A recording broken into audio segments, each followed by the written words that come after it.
अस्सलाम वालेकुम। वीडियो शुरू करने से पहले आप सबसे रिक्वेस्ट है कि अगर आपने अभी तक हमारा चैनल सब्सक्राइब नहीं किया तो पहले चलकर सब्सक्राइब का बटन दबाएं।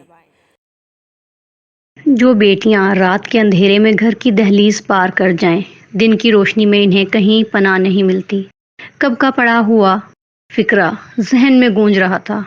और जो बेटियां दिन की रोशनी में झूठ बोलकर कहीं जाएं, दुनिया में इन्हें भी कहीं पनाह नहीं मिलती। कितना समझाती थी मैं उसको, छोड़ दो ये सब, लेकिन मानती नहीं थी और आज अपनी जिंदगी गंवा दी। माशरे में जो जग हंसाई हुई वो अलग, और जो तकलीफ उठाई उसका तो कोई मोल ही नहीं।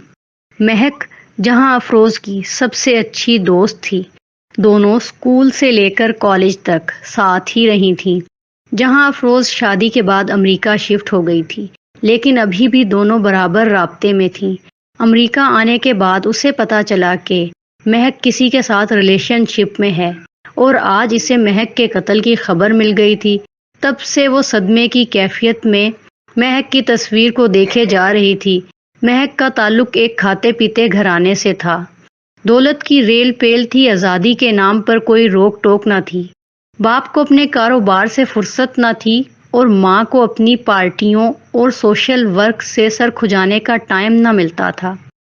बज़ाहिर वो ऐशो इशरत में पली लड़की थी, लेकिन कोई न जानता था कि माँ बाप की तवज्जो को तरसती हुई लड़की, जिसे घर में पैसे की हर सहूलत मयस्सर थी लेकिन रिश्ते मयस्सर ना थे, इसी कमी ने उसे बाहर की दुनिया में मोहब्बत तलाश करने के चक्कर में गलत राहों पर डाल दिया था। सिगरेट का इस्तेमाल तो कॉलेज के ज़माने से ही करती आ रही थी। यूनिवर्सिटी में आकर शीशा और अल्कोहल का इस्तेमाल भी शुरू कर दिया था। दोस्तों के नाम पर कई कई दिन घरों से गायब रहना, दोस्तों के साथ घूमना फिरना इसकी रूटीन का हिस्सा बन गए थे। इन्हीं दिनों इसे यूनिवर्सिटी में ज़यान नाम का लड़का मिला। वो किसी दूसरे शहर से माइग्रेट होकर इस शहर में आया था। ज़यान असल में रईस बाप का बिगड़ा हुआ बच्चा था, जिसे बाप के पैसे ने घमंडी और ज़िद्दी बना दिया था। ज़यान एक अयाश तबीयत लड़का है, जिसका काम सिर्फ खूबसूरत लड़कियों को अपने जाल में फंसाना और काम निकल जाने पर थूक देना था। महक को ना जाने इसमें क्या नजर आया और ज़यान की तरफ उसने अपना दोस्ती का हाथ बढ़ा दिया, जिसे ज़यान ने गर्मजोशी से थाम लिया था। महक के सब दोस्तों ने उसे मना किया, ये लड़का अच्छे किरदार का नहीं लगता, अभी तुम इसे जानती नहीं हो, इसके साथ दोस्ती मत रखो। लेकिन उसने किसी की ना सुनी। यूं लड़ते झगड़ते 1 साल बीत गया। दोस्ती से शुरू होने वाला ताल्लुक अब जिस्मानी ताल्लुक में बदल चुका था। दोस्तों के साथ पढ़ाई के नाम पर रात को अक्सर वो ज़यान के पास पाई जाती। यूनिवर्सिटी में छुट्टियां हो जाने के बायस ज़यान इस्लामाबाद गया हुआ था और महक घर में बोर हो रही थी, तो इसने इस्लामाबाद जाने का फैसला किया और माँ से कहा वो दोस्तों के साथ मरी जा रही है, 2-3 दिन तक वापस आ जाएगी। ठीक है चली जाओ, लेकिन साथ राब्ते में रहना, माँ ने फोन से एक नज़र हटाकर कहा। वो बेदिली से चलती हुई घर से बाहर आ गई। 2 घंटे बाद वो ज़यान के घर में मौजूद थी। महक तुम घर में क्या कहकर आई हो, कहाँ जा रही हो? ज़यान ने मुस्कुराते हुए पूछा। मैं दोस्तों के साथ ट्रिप पर जाने का कहकर आई हूँ।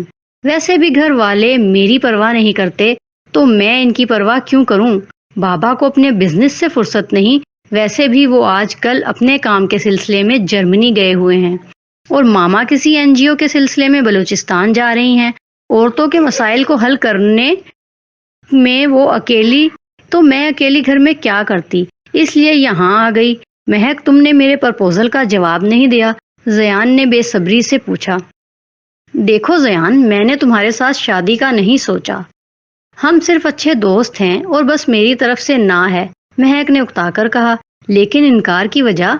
ज़यान ने गुस्से से पूछा। तुम लापरवाह हो, बिजनेस की तुम्हें कोई समझ नहीं, बाप के पैसे पर अयाशी कर रहे हो, अभी तुम्हारा कोई मुस्तकबिल नहीं, पहले अपने आप को साबित तो करो, महक ने कहा।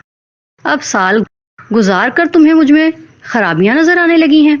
जब दिन रात साथ गुजारती थीं तब मेरा मुस्तकबिल याद नहीं आया? मुझे जो चीज़ पसंद आ जाए वो मेरी हो जाती है, اور جو میری نہ ہو اسے میں توڑ دیتا ہوں۔ زیان نے غصے سے جواب دیا۔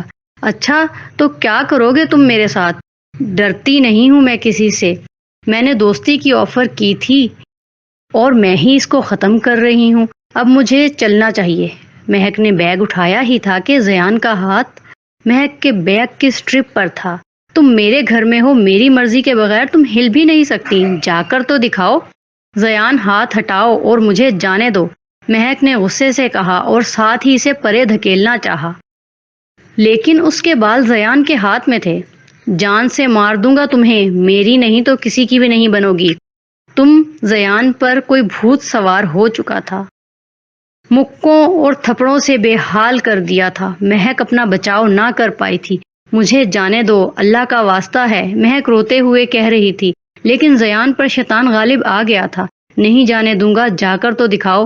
مہک نے پوری قوت لگا کر خود کو زیان کی گرفت سے چھڑایا، بھاگ کر دروازے کی طرف گئی، لیکن دروازہ لاک تھا۔ زیان کو اپنی طرف آتے دیکھ کر مہک نے پاس پڑا گلدان اسے مارنا چاہا، جسے زیان نے پھرتی سے کیچ کر لیا، ساتھ ہی ڈائننگ ٹیبل پر پڑی ہوئی چھری اٹھا لی۔ مر جاؤ گی لیکن یہاں سے نہیں جا پاؤ گی، یہ کہتے ہی چھری کے ساتھ اسے مارنا شروع کر دیا۔ مہک کو بچانے والا کوئی نہ تھا، کیونکہ زیان کے گھر میں کوئی نہ تھا، اور آخر میں زیان نے اس کا گلا کاٹ کر زندگی سے رابطہ توڑ دیا اور خود بھی پاس بیٹھ کر رونے لگ گیا۔